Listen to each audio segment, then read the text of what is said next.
सभी के साथ मैं हूं सीना सिद्दीकी और आज हमारे साथ इस खास कार्यक्रम में हमारे मेहमान हैं कांग्रेस के प्रदेश अध्यक्ष अशोक तंवर जी। अशोक तंवर जी, सबसे पहले आपका बहुत स्वागत है इस कार्यक्रम में। लोकसभा चुनाव में हार के क्या कारण रहे? सबसे पहले हार के कारण तो कोई जीत के कारण एक नहीं होता, जीत के भी अनेक कारण हैं और हार के भी कई कारण हैं और उसकी समीक्षा की गई है। कुछ संगठन में कमी थी, कुछ मैं समझता हूँ कि उस समय का विपक्ष और आज जो सत्ता पक्ष है उसने देश और प्रदेश की जनता को गुमराह किया और प्रचार प्रसार में भी कहीं कांग्रेस पार्टी की तरफ से कमी रही।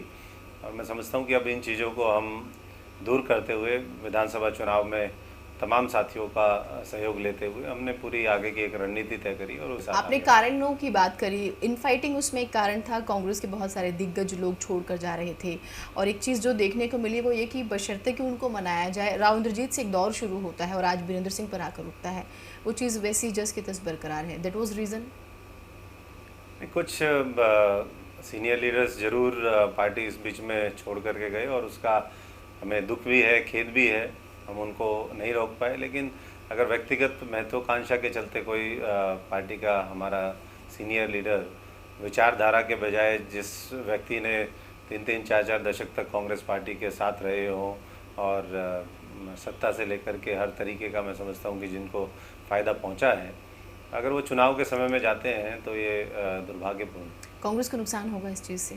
नहीं, नुकसान तो एक भी वोट का, अगर एक भी पार्टी की वोट खिसकती है तो उसका नुकसान होता है और इस बात को हमारे नेतृत्व ने भी बहुत गंभीरता के साथ लिया। और मैं समझता हूँ कि बहुत साथियों को हमने रोकने की कोशिश भी करी और जो पिछले 2 महीने 10-15 दिन के अंदर जिस तरीके से लोकसभा के बाद 5 जून से हमने कार्यकर्ता सम्मेलनों को संबोधित किया, उसके बाद विभिन्न स्तर की रैलियां करी, दूसरे सामाजिक संगठन और अलग अलग वर्ग विशेष को लेकर के जिस तरीके के सम्मेलन हुए, उससे मैं समझता हूं कि पार्टी को ताकत मिली और जो एक बाहर की तरफ बहुत लोग जाने की सोचते थे, आज वो रुके भी हैं। और मैं इसके लिए तमाम हमारे कार्यकर्ताओं का भी, नेताओं का भी बहुत बहुत धन्यवाद करता हूं कि उन्होंने आज देश के सामने, हरियाणा प्रदेश के सामने क्या चुनौतियां उसको समझा और कांग्रेस पार्टी को मजबूत। महत्वाकांक्षी लोगों की बात करते हैं, महत्वाकांक्षाओं का जिक्र हुआ, बहुत सारे लीडर्स हैं। अवतार सिंह भड़ाना का जिक्र करें, मैंने पहले भी कहा, राव इंद्रजीत की बात आती है,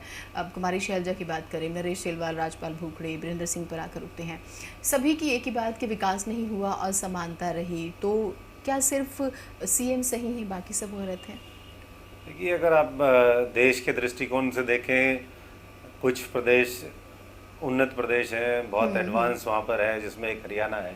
बाकी प्रदेश आज भी बहुत पीछे हैं। उसी तरीके से अगर हम हरियाणा के संदर्भ में देखें तो कुछ स्वाभाविक है, जो लोग, जो इलाके दिल्ली के नज़दीक हैं, एनसीआर के नज़दीक हैं, चंडीगढ़ के नज़दीक हैं, तो वहाँ इन चीज़ों का निश्चित तौर पर लाभ ज़्यादा होता है। सेंटर की स्कीम्स वहाँ एनसीआर स्पेसिफिक बहुत ज़्यादा स्कीम्स हैं। लेकिन अगर मोटे तौर पे देखें तो पूरे हरियाणा बहुत तेज़ी के साथ आगे बढ़ा और उसके लिए आप किसी भी मापदंड पर उठा करके देखें तो हरियाणा ने, मैं समझता हूं कि कीर्तिमान स्थापित किया है। आपको प्रोजेक्ट किया गया, प्रदेश अध्यक्ष को लेकर भी विवाद रहा, काफ़ी फूलचंद मुलाना का हम जिक्र कर रहे हैं, तो आपको लगता है कि वो उस चीज़ में देरी कर दी गई? जब आप हार के कारण देखते हैं तो उसमें एक ये भी कारण रहा, प्रदेश अध्यक्ष से बहुत लोगों को एतराज़ था। देखिए, संगठन की एक अपनी भूमिका होती है और संगठन से सरकार बनती है जी। और संगठन अगर उसमें अगर किसी तरीके की भी कोई कमी है तो मैं समझता हूँ कि उसका प्रभाव निश्चित तौर पर नीचे के जो हमारे कार्यकर्ता हैं, हमारा नेतृत्व है, उसके ऊपर पड़ता है और वो संगठन की स्थिरता भी कहीं ना कहीं इसके लिए जिम्मेदार रही, जो आज हमारे परिणाम लोकसभा चुनाव के अंदर आए।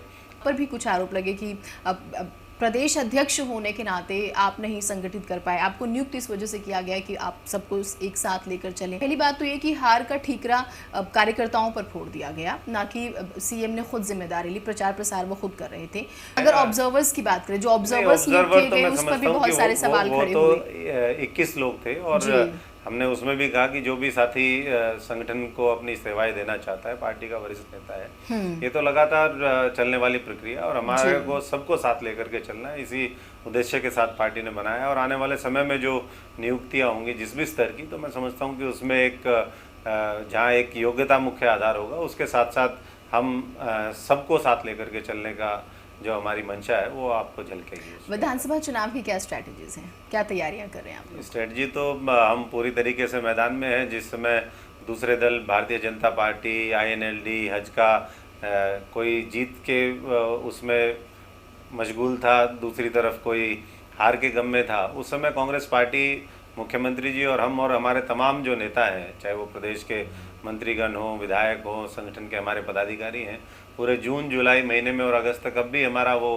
कार्यक्रम जारी है। और उसकी मैं समझता हूँ कि आज उसके माध्यम से संगठन में एक नई ऊर्जा आई है और आज हम किसी दल से पीछे नहीं है। मैं समझता हूँ कि और दलों से हम अग्रणी है अगर चुनाव की दृष्टिकोण से देखें। मैनिफेस्टो कब तक आ जाएगा आपको और उसमें किस आधार पर आप लोग तैयार करें, क्योंकि अभी इनेलो का मैनिफेस्टो आया है, उसको कैसे देखते हैं? सबसे पहले मैं नहीं, इनेलो का मैनिफेस्टो तो जो पार्टी एक प्राइवेट लिमिटेड पार्टी हो और जिसने कभी अपने समय में जब वो आए उन घोषणाओं को, जो भी वायदे उन्होंने किए, कभी वायदे पूरे नहीं किए, तो ये तो झूठ पत्र है जिसमें तमाम तरीके के झूठ, बढ़ चढ़ करके झूठ कौन बोलेगा ये उन्होंने दर्शाया है। कहीं हम स्कूटी देंगे, जिन्होंने कभी साइकिल नहीं दी वो स्कूटी देने की बात कर रहे हैं।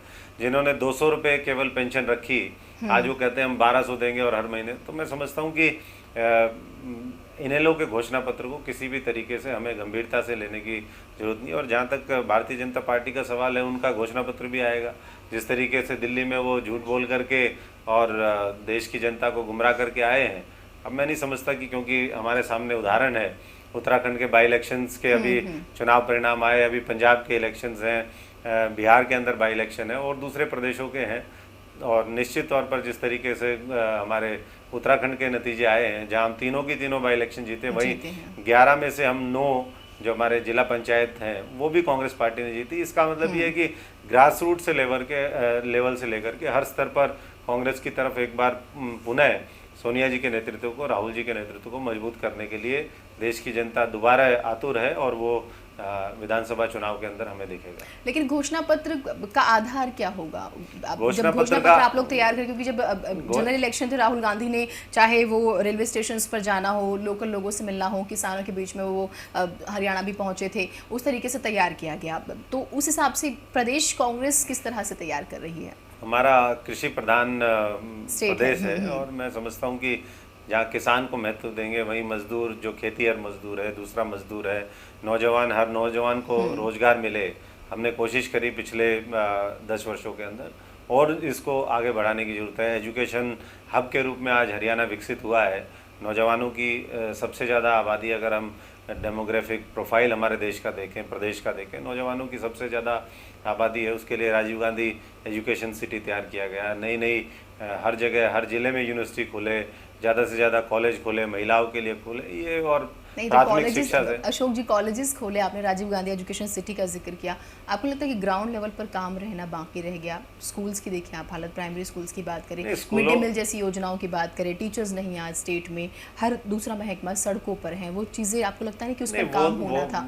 मैं समझता हूँ कि वो अपनी डिमांड को लेकर के कि हमारे लिए ये और होना चाहिए, कहीं परमानेंट अगर कोई व्यक्ति एडॉक लगा है तो उसके लिए एक प्रोसेस है। अगर उस चीज़ को छोड़ भी दें, अगर सिर्फ स्कूल्स की बात करें, हॉस्पिटल्स की बात करें, तो वहाँ पर लगता है आपको कि काम होना चाहिए? मैं समझता हूँ कि बहुत बड़े पैमाने पर नियुक्तियाँ हरियाणा प्रदेश में हुई।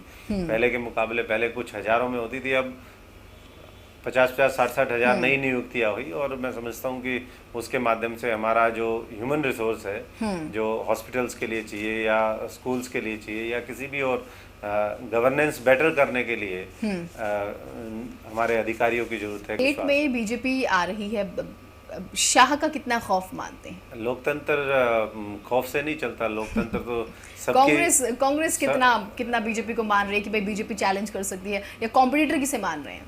नहीं, कॉम्पिटिटर अगर हरियाणा की आज राजनीतिक स्थिति को देखें तो कई जगह इनेलो है, कि कई जगह भारतीय जनता पार्टी है। और मैं समझता हूँ कि इस पूरा जो ट्रायंगुलर मोटे तौर पे कंटेस्ट है, इसमें कांग्रेस पार्टी अग्रणी रूप से उभर करके आएगी। बीजेपी को किस तरह से देख रहे हैं? इस पार्टी की आज तक कभी 11 से ज़्यादा सीटें ना आई हों हरियाणा के उसमें, तो एकदम हम कोई चमत्कार कर देंगे ऐसा कहीं से आवाज़ नहीं। और ये तो वो है पार्टी जो कांग्रेस और अन्य दलों से इम्पोर्ट करने का काम नेताओं को इस पार्टी ने किया है।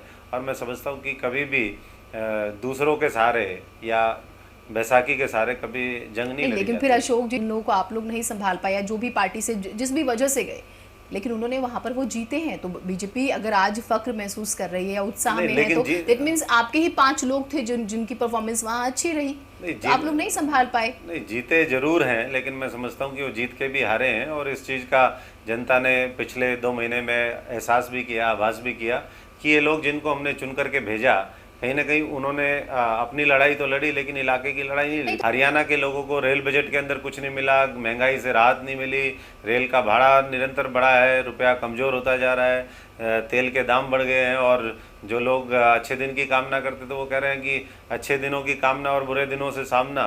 तो ये कैसे दिन आए हैं? आज हम प्रदेश की जनता के माध्यम से भारतीय जनता पार्टी के नेतृत्व से पूछना चाहते हैं कि अगर इस तरीके के दिन दिखाने तो वो हरियाणा की जनता आने वाले समय में नहीं देखेगी। कांग्रेस की टिकट फायदे का सौदा क्यों नहीं लग रही? सब भगदड़ क्यों मची हुई है कांग्रेस में? नहीं, ये तो बहुत दूसरी पार्टियों के लोग, आज आईएनएलडी के अंदर विद्रोह है, बहुत लोग हमारे टच में है, सिटिंग 10-12 एमएलएज वो पार्टी छोड़ चुके हैं, और जब भारतीय जनता पार्टी की बारी, उनके पास तो कुछ सामान ही नहीं है कि जहाँ आईएनएलडी, हजका और भारतीय जनता पार्टी के लोग भी वो कांग्रेस के हमारे टच में हैं, और अगर जरूरत पड़ेगी तो मैं समझता हूँ कि तो आप भी इंपोर्ट करेंगे? नहीं, इंपोर्ट नहीं करेंगे हम, लेकिन मैं समझता हूँ कि अगर कोई इस तरह का साथी है जिसकी शक्ति का, जिसके अनुभव का हमें लाभ मिल सकता है, उसको जरूर लेने का काम करें। क्या बीजेपी में अब इस वक्त सीएम पद को लेकर जबरदस्त हूटिंग हो रही है? आपको कौन सा चेहरा लगता है कि हाँ चैलेंज कर सकता है? वहाँ तो कोई सर्वमान्य चेहरा है ही नहीं। भारतीय जनता पार्टी की जिस भी फंक्शन में हम देखते हैं तो हर व्यक्ति अपने आप को मुख्यमंत्री की कुर्सी पर देखना चाहता है, और उनके नेतृत्व के माध्यम से भी ये बात आई कि अभी मुख्यमंत्री मत देखिए, आप पहले विधायक जीतने पे गौर करिए। और मैं समझता हूँ कि उसमें भारतीय जनता पार्टी को किसी तरीके से, जहाँ वो एमएलए ही नहीं जिता पाएंगे, तो मुख्यमंत्री की जो सपने हैं, वो दिल्ली के जो सपने हैं, दिल्ली अभी दूर है, तो मैं समझता हूँ कि उनके लिए दिल्ली जरूर नज़दीक आ गया, केंद्र में उनकी सरकार बनी है, लेकिन चंडीगढ़ की दूरी भारतीय जनता पार्टी के लिए तय करना बड़ा मुश्किल है।